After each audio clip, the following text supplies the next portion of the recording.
Let's do it. And we are live. Hello, everybody, and welcome to Wheel Talk, the podcast with a guy in a wheelchair and a girl in a wheelchair. And Fred is looking very spiffy today. Why don't you tell everybody? Tell everybody why you look so spiffy. Well, I'm either going to work as a croupier or going to a funeral. I'll give you guys the full look. I mean, it's just black. It's just all black. It doesn't look too bad. I mean, it is what it is, you know.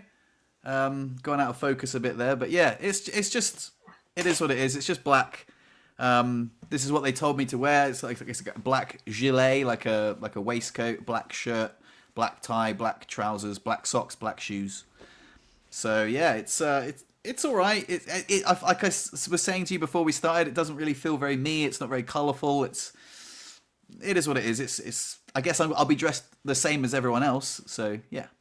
In Canada, I was saying to Fred that like I expected it to be red because any casinos I go to, they wear a combination of like navy blue and red, or like it's broken up. The colors are broken up sort of to match casino. You know how like casinos are like navy, like maroon, dark, like kind of colors?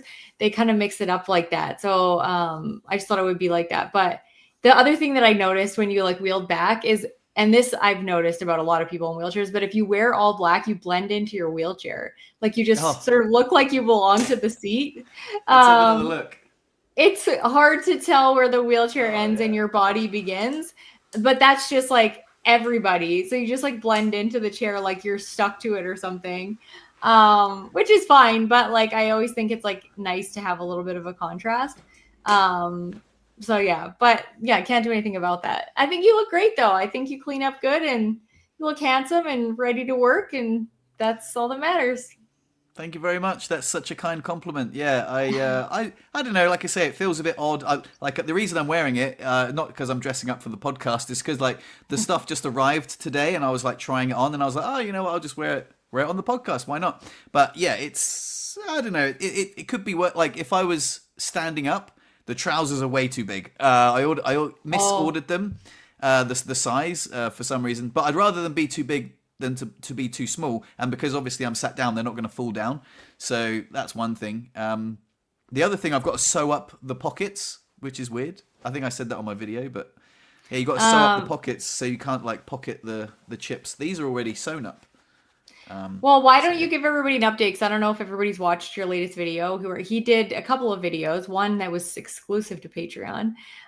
So you got to check out that for the real juicy stuff. But yeah, just give us an update because he talked a lot. I put in the title to whine or not to whine, and then pee breaks and parking, please. So why don't you talk about why those things were the title and what you found out after you got the job as a croupier? And how you managed. So on the last day, and literally the last 5 minutes before I left, the guy was like, oh, by the way, the staff area isn't accessible. And I was like, what? He said, oh yeah, it's down a load of stairs. I was like, how many stairs? He was like, too many stairs. It's fine. But we'll just bring your food up here and you can just eat up here, like in the big hall. And I was like, oh, okay, that's fine, I guess. I didn't want to make a big deal of it, but at the same time, I would have appreciated him saying that before, like, right at the very end. And I think part of being a part of a team is, like, having your breaks in the break room with the team as well. You know, like, oh, how did it go? Oh, yeah, you know, it was stressful, eh? Or it wasn't as bad as I thought it was, you know? Or, oh, something exciting happened, but I'm going to miss out on all that gossip, and that's part of the job, you know? Like, I guess it's not an essential part of the job for, like, an employer, but for me, that feels like I'm missing out a little bit. And it sucked a little bit. And the other thing was the parking as well. Like the parking during it was, I got told that the parking was free, then it wasn't free. And then there was just some lady just being a bit of a job's worth and made me pay like 15 euros a day. And that all adds up, you know, and I've spent quite a lot of money. Like my outfit was like 200 euros. The training week cost me around about 600 euros. So I'm already like 800 euros down and I'm only going to earn 550 euros for my first little tournament. So I guess it is an investment and it is fun. Don't get me wrong. I'd much rather do it than not do it. But like financially, it's not that lucrative just yet. So yeah. it's sometimes hard to know when things will pay off. I mean, like I went and did that Walmart commercial that I've still never seen, and I actually paid more to go do that commercial than I made for the day of like doing it. And there was no guarantee that I was going to get picked as the like they take all of the footage and then they do a buyout for people that they actually want to use. So they pay you your day rate. There was no guarantee that I was actually going to get chosen to get the buyout. So I didn't make any money there, but then it ended up paying off. So maybe like obviously this is the initial investment, but then the longer you work and the more experience you gain as a croupier, and maybe because you are in a wheelchair, you're that, I hate to say this, but you're like more visible. You just are. And so you might make an impression easier than other croupiers. And so you might get asked back to certain tournaments. And it might actually be like a beneficial thing for you to be so visible in a sea of people that are all able-bodied. So maybe it will pay off. Who knows? Or maybe it won't. But you never know. Possibly. Who knows? The other thing we were talking about was toilet breaks, because Yeah. the other thing I thought I'd mention to the guy just before I left, I was like, listen, when I said, what about toilet breaks? The guy said, absolutely not. Like, you can't go to the toilet, but you have to hold it in. And I was like, that might be a little bit of a problem for me due to my injury. And I had told him about the catheters. I said it was kind of odd being like, oh, there's a tube that comes out and that goes kind of in. I don't need to go into detail, but I'll need to carry my catheters with me. I know that we're not supposed to have pockets or carry anything. And he was sound. He was like, yeah, cool. Like, if you can hold it in for like more than 3 minutes, like that's fine. If you could just let us know when you need to go. And I was like, yeah, no worries. I'm sure it'll be fine. Like, I'll empty my bladder as much as I can beforehand. And it hasn't been that much of a problem during the training. But for some reason, the last few days, I've been weeing loads. Like, I'm like weeing way more than I'm drinking. I'm like, why is there more fluid coming out of me than going in me? And sometimes this happens, and all of a sudden, like the weeing is more urgent, and I'm like, damn it, like why is that? And just before the tournament starts, I'm a little bit nervous about my wee breaks. I also ran out of the incontinence pads, but luckily I've got like some child's nappies, which like someone, I know, but like it sounds really odd, but like they work. You just stuff a child's nappy down your pants, and that works exactly the same as an incontinence pad. So I'll have like those stuffed down my pants just in case. Better to be safe than sorry. But yeah, it's just all these weird. Oh, and also I'm sharing a room with this guy called Malcolm, and he would be my last choice of all the people to share with on the training. Malcolm would have been bottom of the list for sure. He's young, he's immature, he's got a very weird shaped head. That's not the reason why. He's just got a very unfortunately shaped head. But he's also just the sort of guy that if I'm sharing a room with him, like. He doesn't speak any English, which is fine, but like having to explain like, by the way, I use catheters, and if you hear weird noises in the toilet, that's because I don't know what to say, and like he would have been my last choice to share a room with. He's easily like 20 years younger than me, and I just thought, Malcolm, not Malcolm, anyone but Malcolm. And he came up to me, he was like, hey Fred, you and me, we're sharing a room. And I was like, are you sure? Bless him. He's like, he's a nice enough guy, but I was like, not Malcolm, no, anyone but Malcolm. It's always so awkward to share a room with somebody that you either don't know very well, or like in a situation like this that you almost don't know at all. Because then there's that like awkward thing of like, do I share this stuff about my disability? And I get that now with my kids as they've aged old enough for kids to understand that things are different about me. And if they like a friend comes with me and they share the hotel room, I'm always like, there's such a rigmarole for me to be like, I need to be on this side of the bed closest to the bathroom so that I can like privately kind of do my bowel routine stuff in the morning while I like pile pillows awkwardly beside me so nobody sees anything weird. And I pee in the middle of the night into a container usually. So then it's like odd because I'm like turning on the light and I'm doing weird stuff that people are like, what is she doing? And then this sounds gross and this might be TMI, but like when I'm doing my bowel routine and I'm doing my like dig stim, after I'm done that, I wash my glove in the toilet water. Like I flush the toilet and wash it in the toilet water before I pull it off so that there's not like gross stuff all over the glove and then I put it in the garbage. And so like it makes like a swishing sound in the toilet and people are like, what is she friggin' doing in there? And for like probably a year when I first started dating Joe, he's like he thought I had explosive poop that like Ah, splashed into the toilet like multiple times. And then I had to be like, no. That's not poop. That's me washing the glove off. And it was just like such an awkward conversation. And we had this conversation with Jacob the other day because he was like, what do you do in the bathroom? Like, it just sounds so like so much. And Joe is like, no, that's not like her poop. That's just her glove, washing her glove. And it was so funny because like I never yeah. thought to explain that to my 16-year-old son. But anyway, these are all very awkward things to talk about with somebody that you're not like super close to. And Yeah. they're like, okay, like you never know whether you should say it or not say it. I don't know. It's Oh, weird. I know.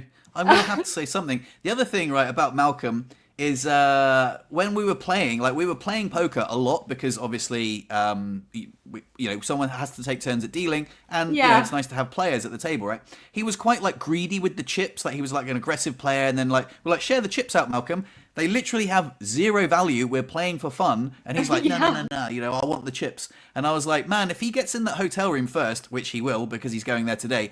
If there, and I saw like pictures of the room, like there's a big bed, and there might be like a pull out sofa bed, and I'm like, how do I explain to him that like I kind of need the comfy bed because of like my injury, like in a second language, Yeah. and he's probably gonna like snag the big bed, and I'm gonna be like, hey man, do you reckon I could have the big bed even though you probably slept in it already? And I'm like, yeah, you know what I mean? Like, and maybe I'm like making these things up in my head, and they aren't gonna be things, but maybe they are. Also, there was a last minute change of rooms, and I was in room 14, but now we're in room 12 or something, and some people had to be moved to different hotels and stuff, and I'm like, well, is that a wheelchair accessible room? Because if you've got 220 croupiers and you're having to move I don't think it's like the first thought of like, oh shit, that wheelchair guy, make sure he's got a wheelchair accessible room. I Yeah. know it was a concern, but like when the logistics and you're handling like loads of people, I'm like, oh fuck, like is it going to be a wheelchair accessible room? And is Malcolm going to take the good bed? And when Malcolm hears those weird noises, how am I going to explain that in French? That like, Yeah. yes, Malcolm, it is my finger in my bum hole. Like, Oh yeah. It is such an awkward it's so awkward. It's so awkward. Yeah, there's no good way to do it either because you never really know who the people you're with are like what they're going to be like because some people are just awesome. Like again, when I did that Walmart commercial and I had to pee and there was no bathroom and I was stuck in this makeup trailer that wasn't wheelchair accessible and there was no way to get out and there was no way to get into like the other trailer where oh, the bathroom was and I didn't know what to do. Eventually I just like told the makeup artist, I'm like, I have to pee in this way. I can pee into a container, but I don't know what to do with it because I'm in this makeup. She was like, no problem. We got this. I will take your pee. I will take it outside. We will. And she did that twice. Like she was mm, so cool about it. But not everybody's going to be like that. Like some people are going to be like, okay, I guess I can take your pee. Like they're going to be so grossed out about it. And then I feel bad for asking them. And it's such a weird thing. So it really depends on the person. And if Malcolm kind of gives you that weird vibe, then you might know that he's going to be like the weird guy that's like, uncomfortable and that makes you uncomfortable for them. And it's just like, oh, I know it's such a weird thing. So it's one of those things that you'll get through it for sure. And I can't wait to hear about it. Can't wait to hear how it goes. yeah. I mean, I guess the silver lining is it's going to be a fun story. Like I'll either come back and be like, oh, Malcolm was a bloody nightmare, or like, hey, me and Malcolm are real tight now. Like I know I said all those things about him, but like he's actually all right. I Yeah. just explained to him and he was sound about it. But like in my head, I've got this weird thing of like I don't know how to explain it to him because like he again he's like 20 years younger than me, very immature. How to explain it in a second language, and then like in my head he's going to be like to the other croupiers, hey, Fred puts a tube up his willy and he makes really weird noises in the toilet, and I think he puts his finger up his bum or something, and I'm like, I don't maybe this is all in my head, and who cares anyway, like that, it is what it is. I'm just said it on Yeah. YouTube, I'm live streaming it on the internet, I put my finger in my bum, every day, I'm not Yeah. that ashamed of it. It's just I don't want bloody smelly Malcolm to tell the lads. That's so funny. I don't know. These things are just they're such a weird thing. Plus, it is weird in a second language too, because one of the things that like my friend Ricardo, who's Italian, he said the things don't translate equally as humor and like lighthearted stuff. Like it just doesn't, you can't, it's not the same. Like you can't translate direct from one language to another and have the same comedic effect a lot of the time, right? So you have to kind of learn the comedy in that language so that you can Yeah, properly be sarcastic and, you know, all of that stuff. And it takes a while to learn. Because a lot of the time, like he would be sitting with us as a group of friends and he would be like, what? He would be so confused as to like what was funny, and we would all be laughing. And it's taken him a couple of years, but he's good now. He just, it doesn't translate. So even if you were trying to like lightheartedly be like, hey, this is how I have to go to the bathroom, it might come across like very like, I stick my finger up my bum to go to the bathroom, and like, you know, it might come across super weird.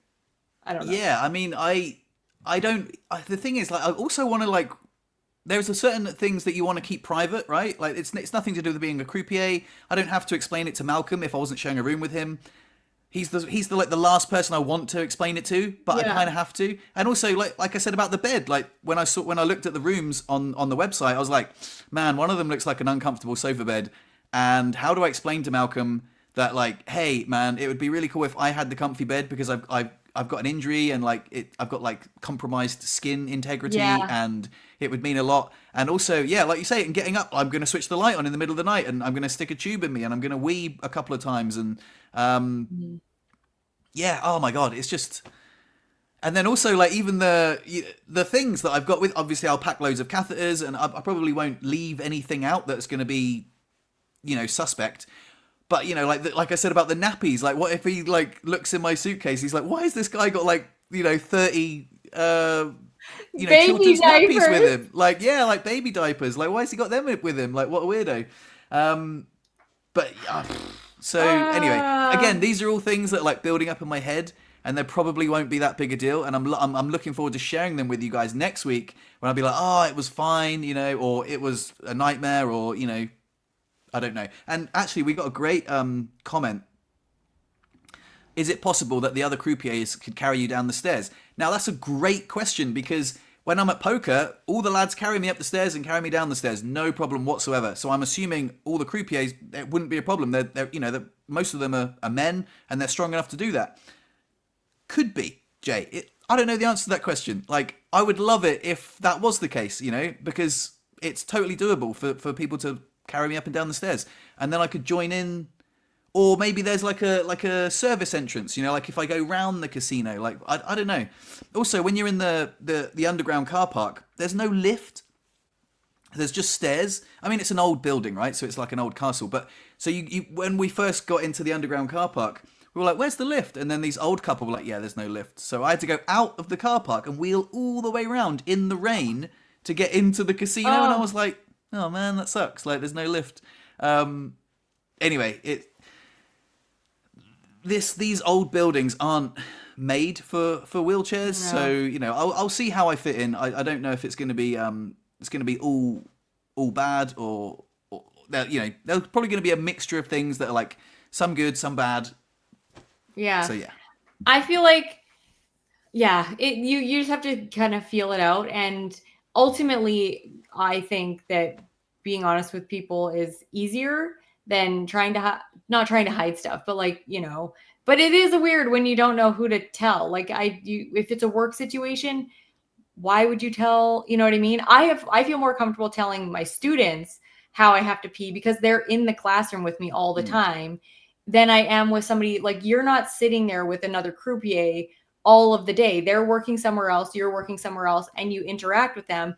But it's like me with another teacher. I see them sometimes, but I'm not working with them, so I don't get to know them on that kind of a personal level. But the students, I do. I have to go to the bathroom 3 times during the day or 4 times during the day. So I can be like, this is why I have to go to the bathroom so much. And somebody will ask like a question. So then I get closer to them. And it would be different if you were working intimately with somebody and you talk to them a lot.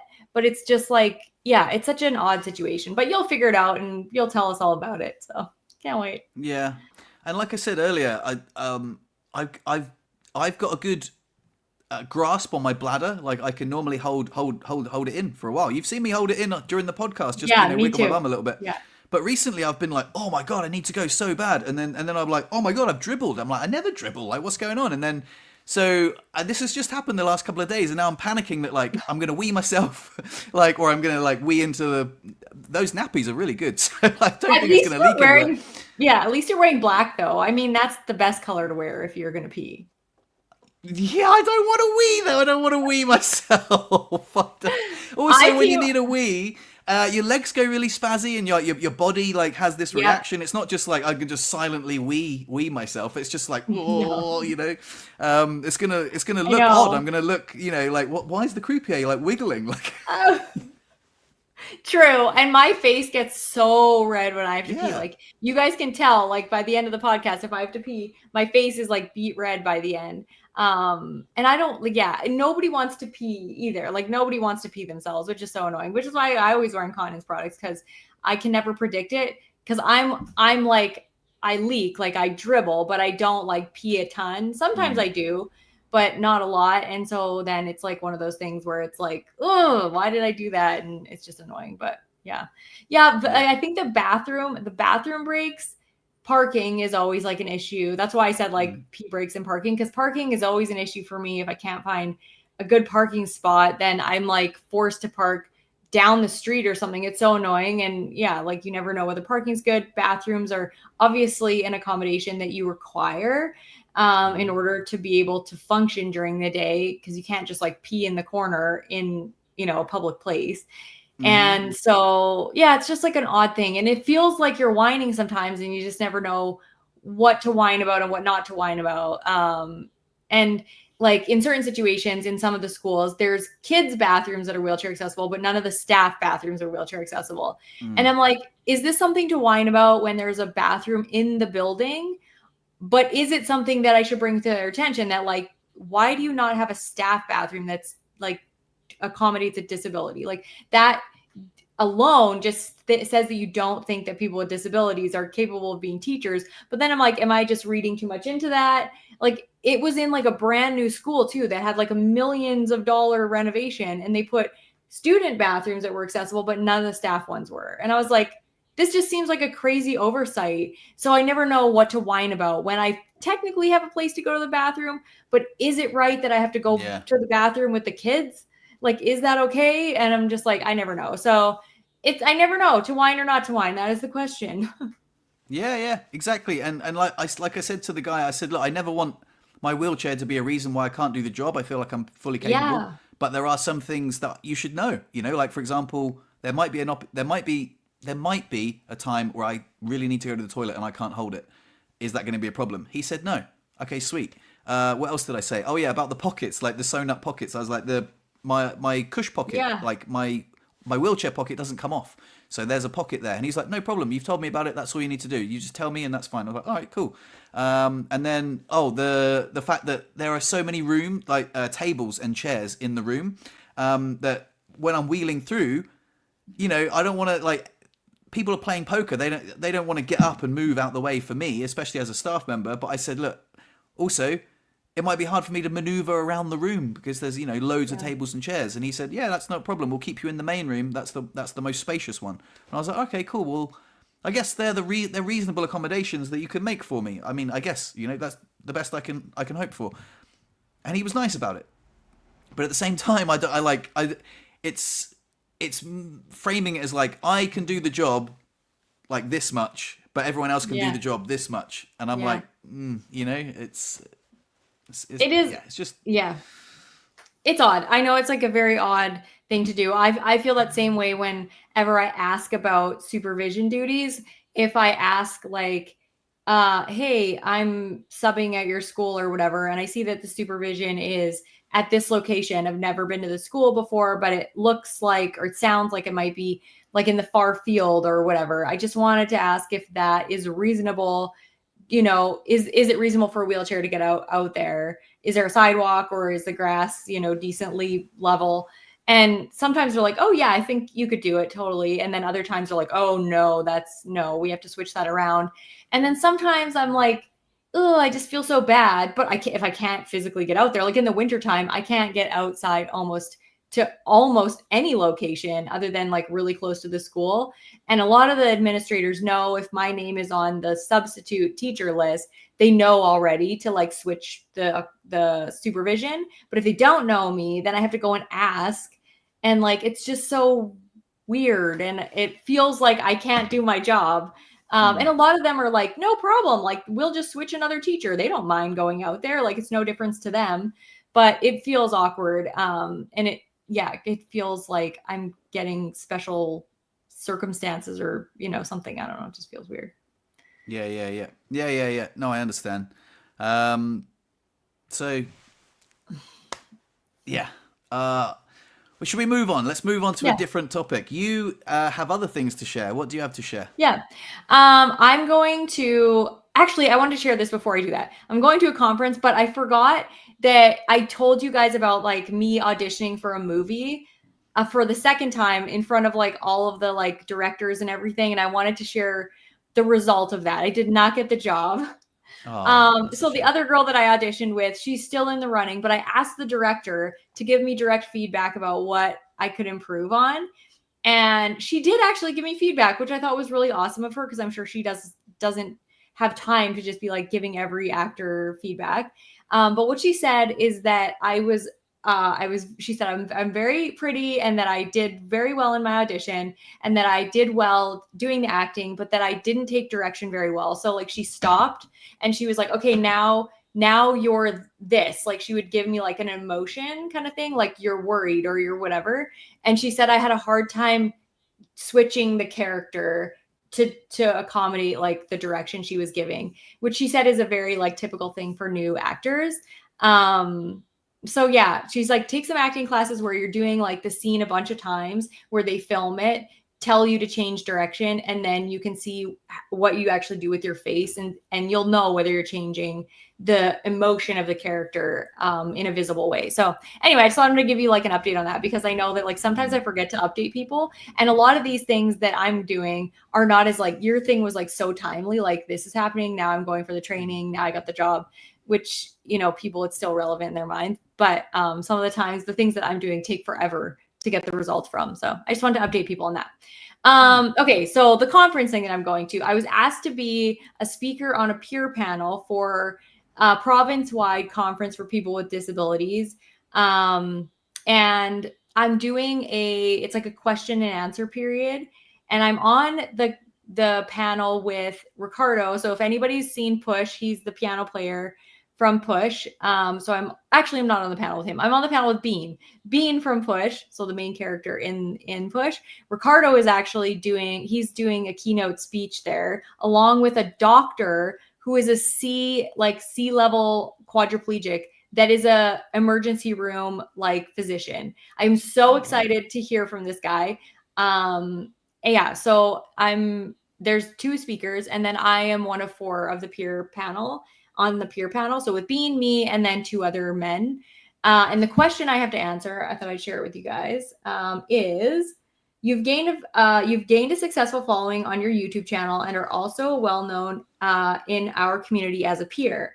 You are transparent, discussing topics that are often taboo or uncomfortable for people with disabilities like bowel and bladder management, or sex. Were you always confident about your disability, or were there some mindset shifts you had to make in order to feel comfortable talking about such intimate details? So that's the thing that I have to discuss when I'm there.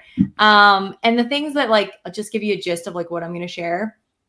The first thing that I think is like so important is that when you set yourself apart from other people, and we kind of do this all the time. We just did this in the beginning where we're like, we have all these like awkward things, bowel and bladder and stuff. I have to stay with somebody, and these are things that I'm different from that, different about me from them. And we do that a lot. And I did that a lot at the beginning of my injury, and I didn't want to share any of the personal details. And so I continually set myself apart from other people, them and me, normal, not normal, able-bodied, disability. And it like wreaked havoc on my confidence and my ability to connect with people. And so the mindset shift that I think was the most important was just that I'm really not different than them. We both pee, poop, fart, get sick, all those things. And we just go to the bathroom in a different way. and that a lot of people probably have these problems like incontinence and stuff. Otherwise, there wouldn't be shelves lined with diapers, adult diapers. So I just had to tell myself that I'm not really that different and find ways for me to connect and relate to people rather than set myself apart. And that helped me a lot talk about these like intimate things. And then the second one was not feeling weird when people either had like a weird reaction or stared at me, because I didn't want to make that I didn't want to make up bad things in my head about what people thought about me. So those are the two mindset shifts that I'm going to talk about mostly for the thing. But yeah, so I get to go do that, which is really fun.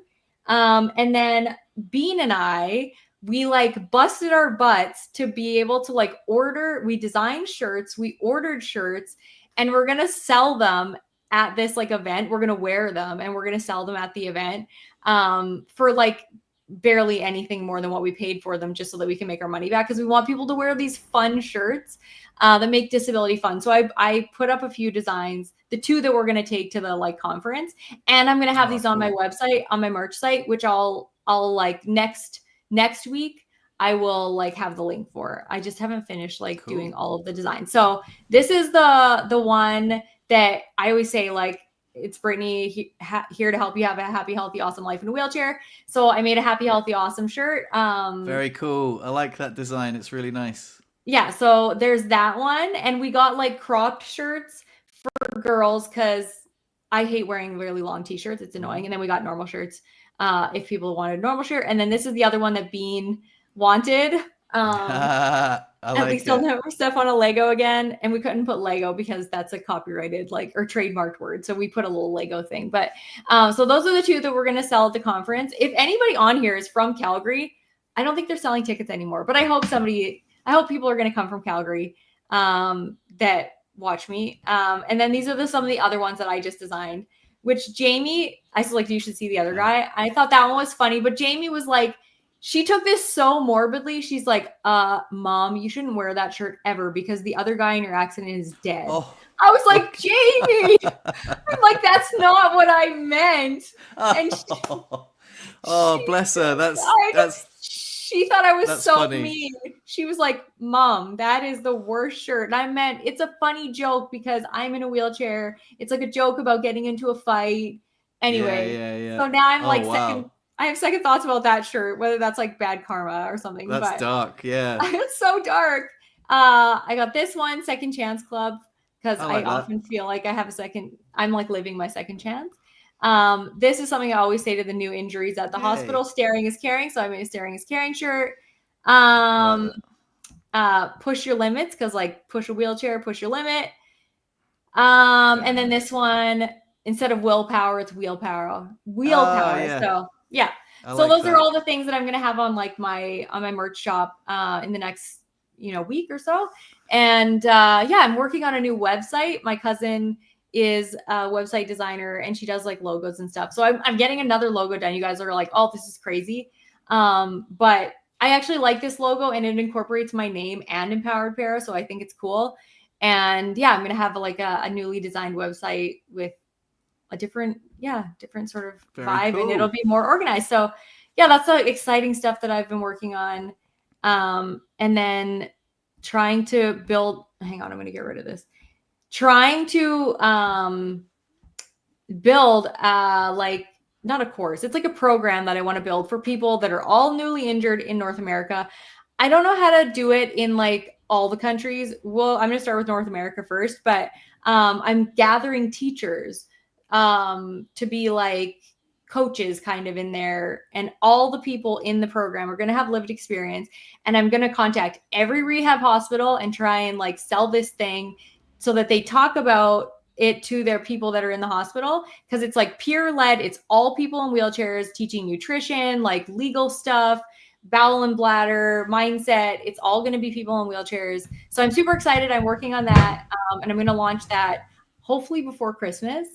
But yeah, I'll keep you guys posted. I've wanted to do it for a really long time, and I'm just like, I'm going to do this thing and I'm going to see if I can build like the coolest community of people in rehab ever and make it such a more hopeful, exciting thing, because I go to the hospital all the time and it's just boring, stressful, like, and they are all just so lost and confused and scared, and I just want to help with that. So Yeah. Nice. That all sounds great. I think I'm going to put this out there, and you can let us know in the comments. Would anyone be interested in Wheel Talk merch? You know, if you could yes, wear a little shirt that says Wheel Talk podcast, that would be quite cool. I mean, yeah, I'm not sure if there's a market 100%. for it, but if there is, then we can get some of those made, and that could be quite cool. It's so easy. I'm like we should just make a website and have a little merch link and stuff.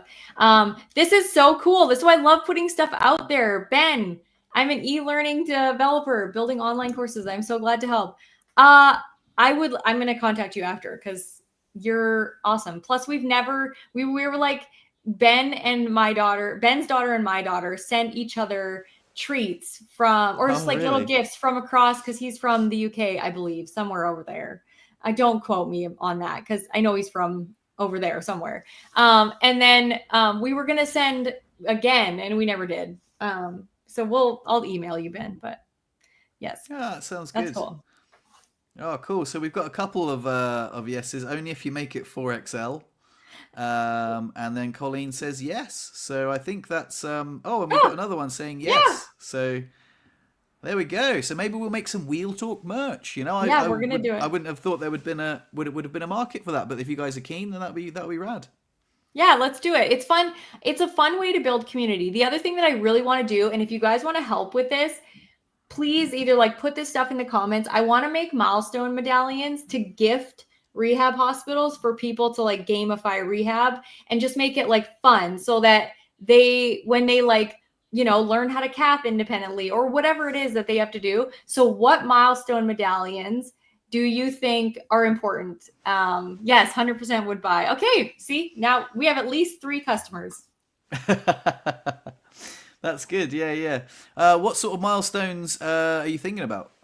I'm thinking of like simple things like transfers, like independent transfer, being able to get dressed on your own, cathing, bowel routine, maybe like going out independently for the first time, like out of the house or out Mm. just out anywhere. I'm trying to think of like all the different things that you could do, like maybe returning to work or something like that. Just anything that you can like feel proud of that you did, and then see how many medallions you collect, right? Like these are all the cool things that I was able to accomplish in rehab and show people, or even just keep them. Like it's just a fun like memento from Yeah. rehab. So I want to do like, I'm going to see if I can get a sponsor for it, but I want to do little care packages when people are in rehab. So a couple of fun t-shirt designs or something that they can wear, the milestone medallions, other things that might be like really cool to have that I love, like a water bottle that I like to have, or the water bottle holder. I don't know. I'm still like thinking about what would be in that, but just like little packages that you could give newly injured people. Yeah, that sounds great. That sounds really fun. Yeah, I like that. What about yeah? Because I oh, I've got some gossip actually. I just thought of something, but maybe we'll come back to that. But yeah, like even like getting like you say, getting a job that's like outside of your comfort zone. I could still get a medallion because I'm still, even though I'm Yeah. outside of rehab, I'm like, yay, look at that. Got a job that was. Anyway, do you want to hear some gossip? Oh my god, Yeah. we're far enough into the podcast that like I'm safe. I'm safe to say this, but I won't name my old employer, but my old employer put a post on a local Facebook group advertising a job which I thought I would have been really perfect for. It was for the ops team, which I had expressed an interest in. I was like, oh, I'd love to, move from admin to ops, and I would have been literally like the way they were like describing the Yeah. person, like energetic, positive, motivated, conversational French, and knows the industry. I'm like, mate, you're literally describing me. I'm like so annoyed. That would have been such a Yeah. great job for me. And yeah, I'm still like this. I'm ashamed to say it takes up space in my head that I wish it hadn't. Like I think about it often. Like it keeps popping into my head. Like why was I not welcome back like to that place where I was like such a good employee? Like I genuinely feel hard done by. Like I'm hurt, and then sometimes I wish that I could move on. There's a silver lining. It's all good. But like that rejection stings, and it keeps coming back to like bite me. And I think to myself, just move on. Don't think about it. But then my mind is like, oh, and then I see that on Facebook and I'm like, oh man, like that, I would have been perfect for that job. Like, so yeah. Yeah, I think that's like one of those things that you sometimes our brain gets stuck on a loop with things that like we have no control over and we don't know the answer to. So I was doing this recently with, I don't know if I told you, but like Jamie had like a friend group that was like, you're not allowed to be in it. Like at the beginning of school, like on like literally the first day of school, girls that she's been hanging out with for like months and months and months, just on the first day of school, were like, yep, you're not in our friend group anymore. And I'm like, oh my God. And so I've like playing in a loop that thing too. Like, what did she do? Why? And she's like, I don't know. I don't know what I did. It was summer break. And then they just decided I wasn't their friend anymore. And that's been annoying the shit out of me. And it's exactly the same thing with your like employer. Cause it's not like you're going to call them and be like, what's the real reason? Do you know what I mean? Yeah. You can't do that. And I can't do that to like 13-year-old girls that, kicked my daughter out of their friend group. Not that I care anymore because I'm like, I don't want you to be friends with douchebags like that anyway. I'm going to call kids douchebags because maybe they're not douchebags. I have no idea. Maybe my daughter did something, but that's what I feel as a mom. That's what I feel. I'm like, you guys are so mean, but I don't know the real answer and you don't know the real answer. So our brain just keeps trying to figure out a solution to this thing we have no control over. And you're like, I don't get it. It doesn't make any sense to me logically. Yeah, but I think the annoying thing is that it takes up space in my brain keeps like saying, well, why did they reject you? Like you were such a nice employee. Like what's the real reason, man? Like, and yeah, I want to ask it. And also I would really like to apply for that job. I know it's like not exactly the same job as I did, but like I think I'm qualified for it. I think like can I apply for it? Is it cheeky like to do you know what I mean? I know that they'd be like, can you believe like Fred applied for that job? We already like told him that we weren't going to give him the job back. But part of me thinks that I would be really good at it. Anyway, I don't know why I brought it up. I just thought of it. It just happened yesterday. I saw it on Facebook and I was like, what? Are you kidding me? Like I would be, anyway. It feels like a slap in the face for them to let you go when you think you're like when you know you were a good employee. B, that you express interest in this job and then they let you go and then they're advertising for it when they could have just given you a chance. Do you know what I mean? But yeah, it just is one of those things. It's like it's such a like dig to our ego. Like our ego is so bruised when that stuff happens. And especially when we don't have a explanation. That's why closure is a thing. Because it's so important for our like mental health. Just having some sort of closure is important for our mental health. And when there's no closure, it's really hard to move on from something. You're absolutely right. It's hard to move on. Because I like I say, I feel hurt. Like it's like a breakup. You're like, I don't know. It's like your girlfriend breaks up with you, and you're like, why? And you're like, everything was going so well, and then they're like, oh, you see them on like Tinder, and you're like, but what? I thought you didn't want a boyfriend. Like, yeah, exactly. Now you're looking for a new boyfriend. I was the perfect boyfriend. Like, totally. I totally think that's what it is. Yeah, this guy. Maybe you should just get over it. You think? Thanks, dude. Bruh. How old are you? Are you 12? Are you? Who says no? No, I'm just kidding. I get it. No, I get it. I do need to get. He makes a really good point. I just get over it, right? But, and like this new job, like again, I've not actually done the work as a croupier. I've got all these things like, oh, the staff area isn't accessible. I could come back next week and be like, this is amazing. I can totally see myself as a world-class croupier. That the wheelchair didn't get in the way. I didn't wee myself. Malcolm was fine. It could be amazing. Everything could be great. It's just I know that I could do that job. I'm gonna have to drop it now, but like. I don't know, like I say, everything happens for a reason. I'm sure there's a silver lining. Like, of course, putting myself out of my comfort zone, doing all this, even though it's not like financially lucrative so far, it's still a wonderful experience I wouldn't take back. It's awesome, but like I say, you just can't stop those those cogs Yeah. spinning sometimes, and they just whir up little stories, and you're like, oh, shut up, man, shut up.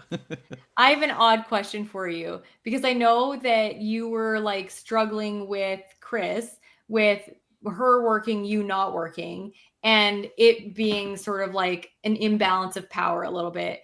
And I struggle with that with Joe a lot because it's not about me not necessarily doing stuff, but like there has to be like some sort of financial like compensation, I think, for him to feel like it's equal. Because I could spend all my time doing like volunteer philanthropic stuff and he would just be like, what why, you know what I mean? Mm. So even if I was like, if I was working for like minimum wage to do something that I hated, I still think Joe would have this like level of respect for me that's higher than what I believe he gives to volunteerism or things that don't bring in financial gain.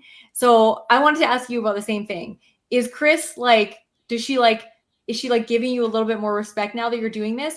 Or is it attached to financial compensation like Joe's is? I think so when I came home from the training, I was like, oh, it's so nice to be home. I opened up the door, smell of roast chicken coming in. I saw my love. She's like got a little cute little face, and I'm like, oh, it's so nice to be home because I've been out of the house, and I've been doing stuff, and it's so nice to come home and relax.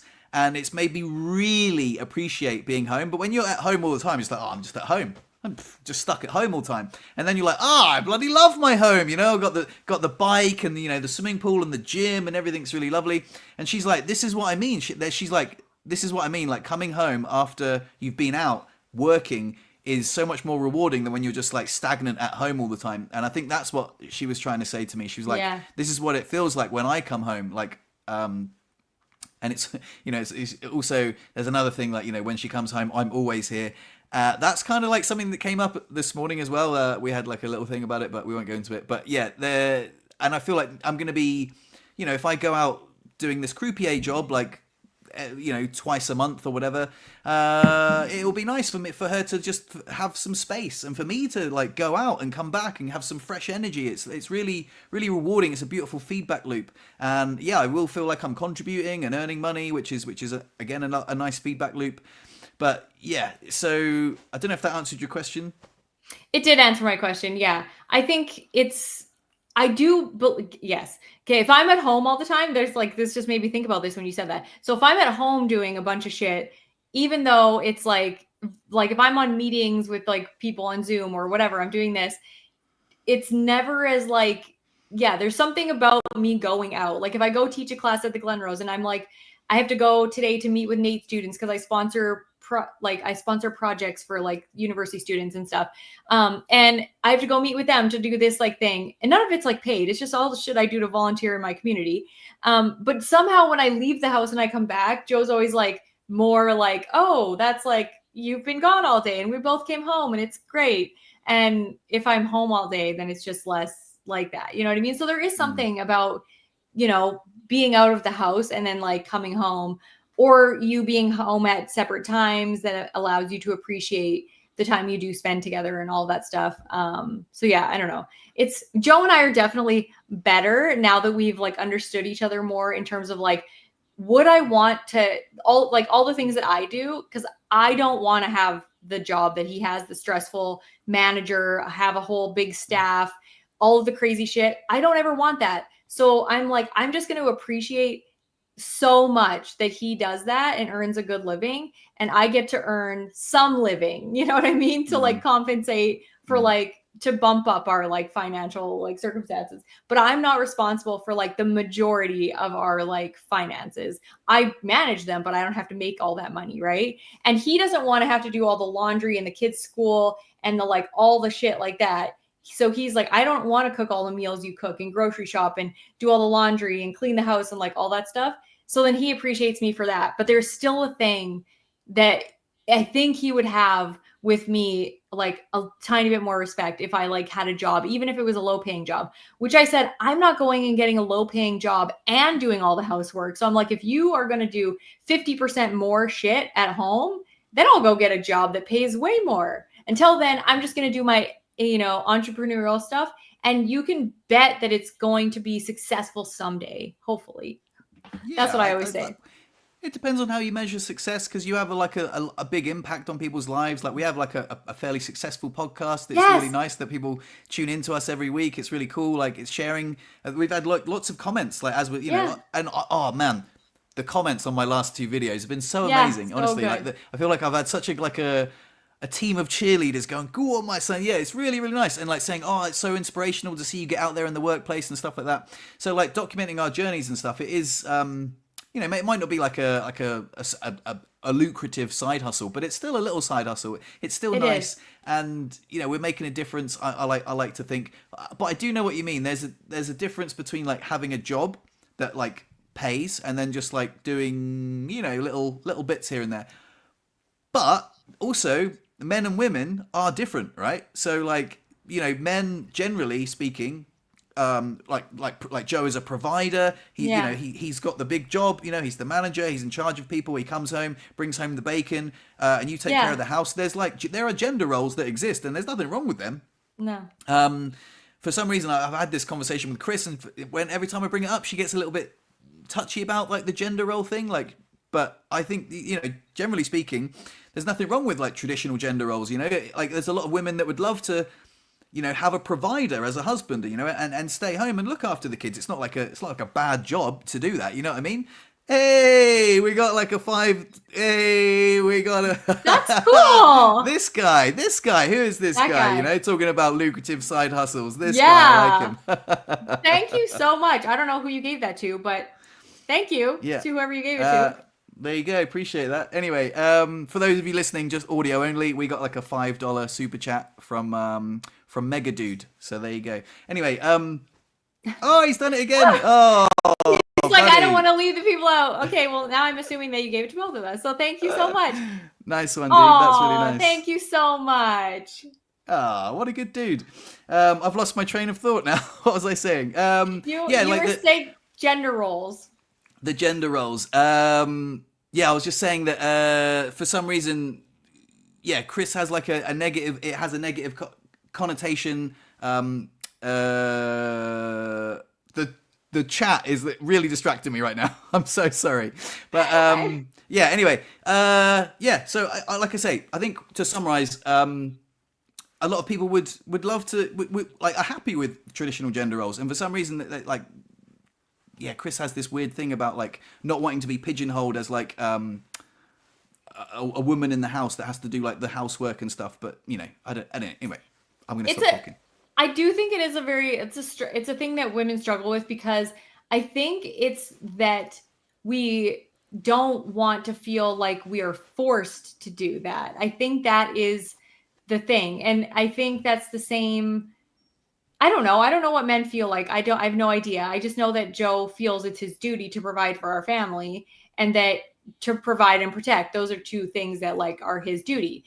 And I feel like it's my duty in a lot of ways to nurture our family in ways that I can, which is like cooking and like doing things that make Joe's life easier so that he doesn't have to do stuff that I know how to do easier, kind of thing. So like I try and wash his clothes and have them clean, and like I make our bed, and like all those things that like are just little things that have our space be neat and tidy and all of that stuff. And that's my way of like nurturing our family. So I think that those are just natural gender qualities that people inherit based on how they grew up and all that, but being forced to do it. So like if a woman was like at home and was like always like, where's my money, like you haven't given me my money, like, or she was like going out and getting her hair done and nails done and like spending all this hard-earned money on stupid crap. If you get your nails and hair done, I'm not saying that's stupid crap all the time, but like I think there's some things that are valuable and things that aren't. And if a girl is doing a lot of things that don't necessarily add value to their life, then that might feel like they're being forced to like go and bring home this money that's not really being put to good use. And that's like me. Like if I'm like, I don't want to feel like I'm forced to do that. I want to feel like that's my contribution. But if somebody was like pigeonholing me as like, no, you have to cook, that is your part, then I would be like, well, you can cook too. You know what I mean? So it's all about the energy that is brought to it. But Yeah. Yeah, like for some reason, when we chat about it, Chris and I, it's kind of ends up in like a bit of a disagreement. It gets a little bit heated, and I don't know. I think it's kind of hard because I don't want to like. If I could steel man her position, genuinely, I think thinks that she wants a good quality of life. She wants to like have a job, and you know earn her own money and sort of I guess just live a good life. And she doesn't want to be she doesn't but I think my point is like if we have children, like a mother's role is to look after the child, not exclusively, but like Yeah. generally like the mother has a much larger role in Hmm. taking care of the child and looking after the home, and the man provides the stability and the safety, and that. And I don't know, for some reason we always seem to come to blows over this. It doesn't seem ultra controversial for that to exist. And she's like, "Oh, that's outdated," and I'm like, I don't know, is it? I think that it's really hard for somebody who has primarily taken care of themselves for their most of their adult life to feel very insecure and scared if they don't have their own money. And I do think that that is important because I know many women who've been stuck in abusive relationships, many people with disabilities who've been stuck in abusive relationships because they didn't have their own money. So I don't think that she's coming from a place of, you're crazy, I should be able to do what I want, like feminist, ultra, you know, kind of position. I think it's more of like a safety, security, independence, autonomy type thing, which I think is very admirable. Like you would rather have a woman that was like that than the other kind that was like, go out and get a job so you can take care of me and I can just spend all your money. Like you would rather have that Mm-hmm. than the other thing. And then so I think it's just, she's obviously been a strong, independent woman her entire life, which is why you love her. And that's just to feel safe enough and secure enough to allow somebody else to care for you and provide for you. That's hard. You have to be with the right person. And I think that you guys are still figuring that out. Like, obviously, she Hmm. needs to know that your ability to provide and all of that stuff is, strong Hmm. and all that. So it's a learning process. I mean, I didn't really have much choice when I first met Joe because I got pregnant 6 months into our Yeah. relationship and I was like trying to finish university. And so he did pay for a lot of stuff, like in order for me to finish university and stuff, but I wanted to finish. And I just was kind of like, well, I had a kid with him. He must be fine enough. You know what I mean? And then Yeah. Yeah. we grew together and he was really awesome. And nobody would be like, I'm going to get with a girl with disability, help pay for her to go to university, have a kid with her if he was a jerk. You know what I mean? So he was Yeah. like Yeah. Yeah. pretty stand up at the beginning and it just worked out for us. So I've always felt safe enough. Not that I don't have my own money. Like I have my own retirement savings. I have my own money. If I didn't want to be with him, I wouldn't have to be with him. It's just I don't have the amount of money that he has Hmm. when he works, right? So yeah. Yeah.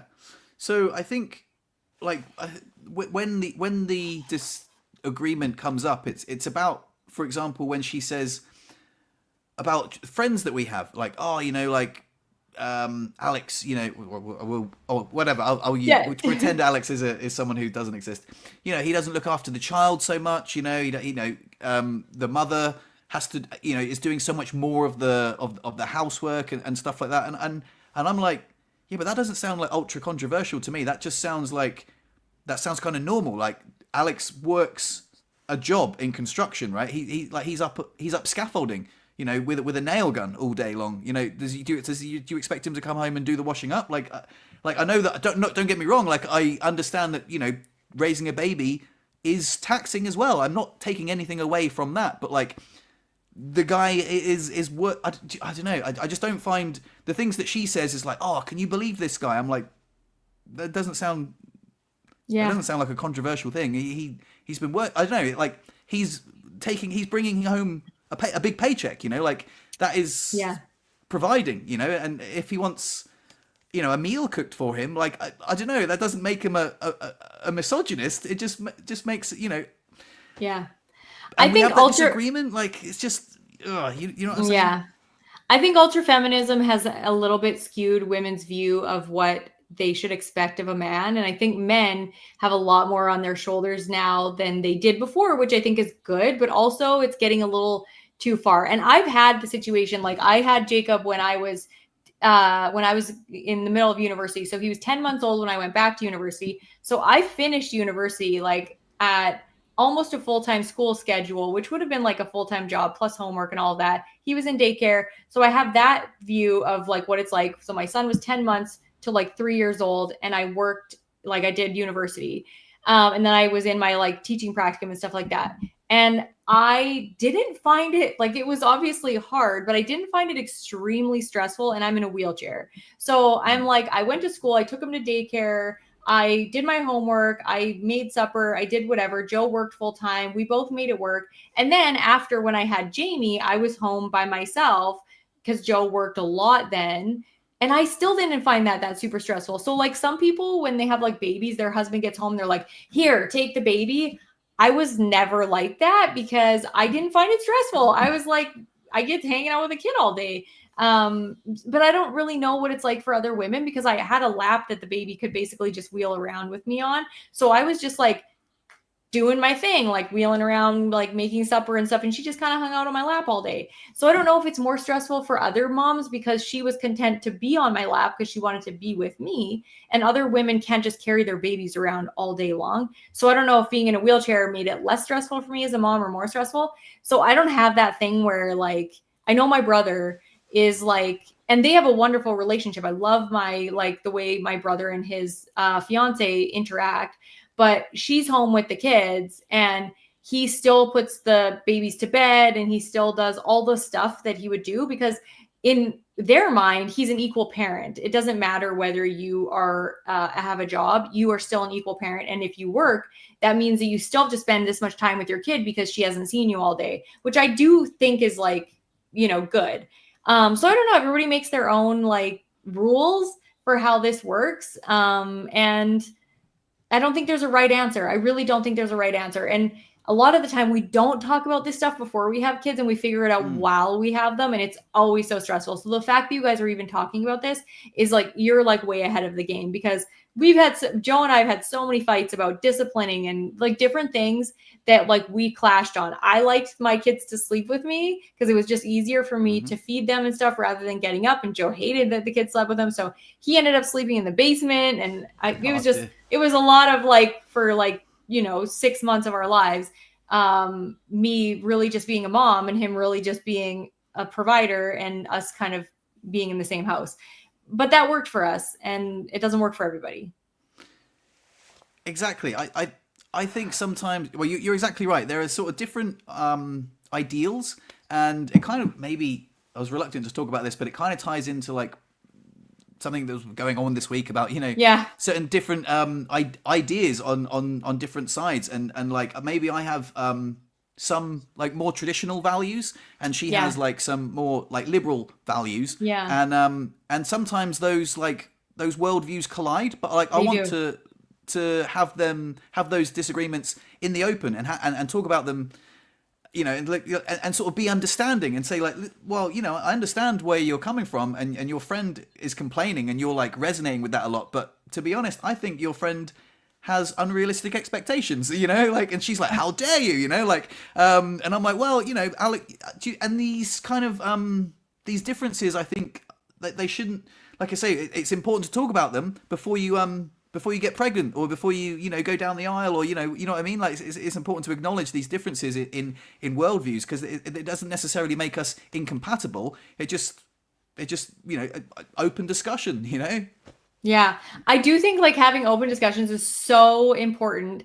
And the fact that I think what happens, especially right now, with very polarizing things happening in society, people attach emotional things to objective situations. And there is a lot of emotional stuff tied to it. But like, just as an example, Joe and I are a married couple. I'm not religious. I'm spiritual. So I believe in like, I believe that there's some sort of higher power out there. Hmm. I also have very different worldviews than Joe on gay marriage and things like that. He's much more traditional than I am. And I'm like, I can watch a movie, and if two gay people kiss, I'm like, oh my God, it's awesome. I like love it. I don't care. And Joe is still very like, he grew up in a time when it was like, that makes him uncomfortable. Like, I don't want to watch that kind of thing, which I get. I get like that's his worldview. So we clash on a lot of things, nature versus nurture, like all these things. Joe's full nurture, I'm full nature. And like, it's a very like, and we're married. We are married. And a Hmm. lot of people always tell us, like, you can't have very vastly different worldviews and be married. And I'm like, yeah, you can, if you can have logical conversations without attaching emotion to things that you can agree to disagree on. Like, I can watch gay people get married and like I can watch a love movie about gay people and I can love it. And Joe doesn't have to watch with me if that makes him uncomfortable. And the more we kind of like meld our worldviews eventually, kind of thing, right? So I just think that that's an important thing, and it's very hard to do. But the less we do it, the harder it is, and the more we villainize people that don't agree with us. And it's hard not to sometimes because we don't understand how they think that way. Hmm. But that's okay. You just, if you educate yourself and you listen to them long enough, then they'll tell you why they think that way. And a lot of the time it's for something amazing. There's a lot Hmm. of crazy people out there. So there's some people who believe really, really crazy shit and will do mean things and whatever, not including them. I'm not including them in this conversation, but like, I have friends that are very different political, religious, beliefs, ideological beliefs than me, and they're amazing, educated, awesome people. So yeah, I think that we just have lost the ability to have conversations, and it's scary. I couldn't agree more. Yeah. I don't want to like go too far down this rabbit hole, but it is Yeah. difficult to have those conversations without like them being emotionally charged. And I sometimes Yes. find that, and I'm like, oh, like why can't we talk about this a little bit calmer? Like why can't we just this shouldn't be rah, like this should just be like, oh, really? That's interesting that you think that way. Like tell me more about that. I don't agree with that, but like tell me more, rather than Yeah. yeah. And it's hard, like in just the little microcosm, like in our house. So if you think about the broader well, and social media is like Social media wild is these days. It terrible. amplifies the most extreme voices on either side, and then you just get like so wildly polarized. But yeah, I think like generally speaking, we have way more in common with each other We than your do. algorithm will have you believe. You know what I mean? So just love each other. 100%. Yeah, algorithms are meant, I was just explaining somebody this the other day. Algorithms are meant to feed you what you click on, what you read. And a lot of us have confirmation bias. So we want to read the things that confirm our worldview. And the more we read that confirms our worldview, the more the algorithm pushes out stuff to us that further confirms it. And then we believe that everybody believes what we believe. And then when we see like dissenting views, then we're like, oh, they're crazy. And it's not that way. It's so not that way. Most of us are more central than we think. Everybody wants to have safety and love, and like they want to be able to go to the grocery store and buy food. And it's so much more basic than what we all think it is when we go on social media and argue with people that we would never argue with in real life. I mean, Mm, I'm the first one to be like, sometimes get way too obsessed with social media, and I will try and have conversations with people on social media, but it's really hard in comments to do that because texting sucks, so you can't mm. tell what emotion somebody is bringing to the conversation. And then B, you just would say things that you would never say to somebody in real life. Like, you can't, one of my favorite quotes in the world is it's hard to hate somebody up close, because it's so much harder to hate somebody up close. You can be like, I am going to tell that person off. And then they come and you're just like, excuse me. I thought maybe you'd want to know this thing. Like, that's how the conversation goes usually. Unless it gets emotionally heated. So yeah, it's so Yeah, much harder to hate people up close. So have more I close agree. conversations. Like the comment sections on social media are the worst places for like calm discussion. Oh, worse. It's awful. So anyway, Yeah. on that note, let's go. Yeah. Let's wrap it up. What is Yeah. there anything else you want to say before we go? I don't have a magic trick. Oh no, maybe I do actually. Yeah. Let me Let's see like if I've got pull one. one out of your hat, your magic Um, hat. pull one out of my magic hat. Yeah. Okay. Let's see. I'll try this one. Hold on. Sorry. It's. Oh, hold up. I'm just gonna like highlight a few of the comments here. Differences make us stronger. They absolutely do. This is like in biology, we talk about genetic diversity making a robust ecosystem, and that is what I think happens in our minds too. We have to have a lot of different opinions in order for us to be mentally strong as a community. And if we're all just like one thing, that's how bad things happen. That's how like Hitler happens, or like something bad in society happens when we all believe one thing so strongly. So yeah, I love that. What else? There was I like this one as well. It's crazy how different my algorithm is than my siblings. I think a lot of people can resonate with that. seriously, or your uncle at Christmas or whatever. Oh my gosh, we have like But I so bet many you have so much in common with your siblings. Yeah, Yeah, yeah. so much in common. Um, I would like read this. As I'm a gay dude with a disability, then I would love to have the gender role expected of women once I'm in a relationship.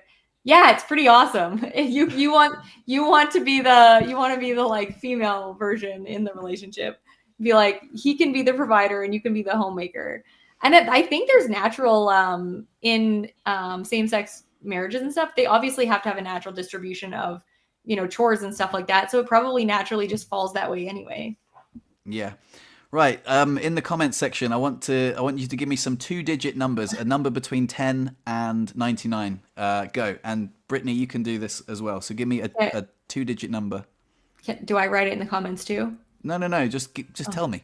Oh, okay. 12. Come on, guys. Are nobody else in the 12. comments gonna do it? Right. Go on. Give me another one. 34. 30. James says 17 and 22. 17. 22. 48. 37. Oh, now there's a lot. 21. 77. And 16. Right, are you ready? So Yeah. what does this all add up to? We're going to push equals here. Finger in the bum. What? How does that equal? I don't even get that. That's Surprise. crazy. What? That one just left me like baffled. You're like adding up all these numbers and it equals finger in the bum? How do you even get your calculator to do that? Now I'm so confused. You guys chose the numbers, right? You guys chose the numbers. Can you write letters on your keyboard? I'm so confused. That is the weirdest magic trick ever, isn't it? I love that. That's so funny. Magic trick. I saw a magic trick on oh my god. Ritter, like oh my god, the actor. It's like, what is his name? It's bugging me, but it's a card trick that you can do all by yourself. And he showed how to like separate the cards and do all this stuff. And then he said the leftover pile of cards always equals the number that you flipped up or something. And it was so crazy. So I want to try it. Nice. I can't remember the guy's name. I can never remember anything. I swear to God. I hope I don't have Alzheimer's. Something is wrong with my brain on here because it's like never works when I'm trying to think of something. Yeah. You'll be fine. Yeah. Anyway, thank you everyone for listening. It's been lovely engaging. Big up to Mega Dude for the super chats. Appreciate that. Yeah, thank you. That was very generous. And also thank you for putting up with my. It was a spot. Hey, listen, I didn't have a magic trick. It was something I was dicking around with the other day, and it was a bit spontaneous. But at least it gave us a giggle, right? So that was funny. Did give us a giggle. Hopefully next time I will be wearing one of the shirts. I'm gonna try and wear a shirt of the day on the podcast. And so that you guys can like see what the shirts look like and stuff. Next time I'll be wearing a special shirt. And next time I will tell you about all the Croupier stuff, I'll tell you about Malcolm. I'll tell you about, all the things. I'll probably make a little video. I've been really enjoying making the videos so far. Like I say, the comments have been so lovely, so supportive, and they really filled me up. So anyway, on that note, peace and love, everybody. Love yourselves and each other. And we'll see you next Tuesday. Bye. Bye.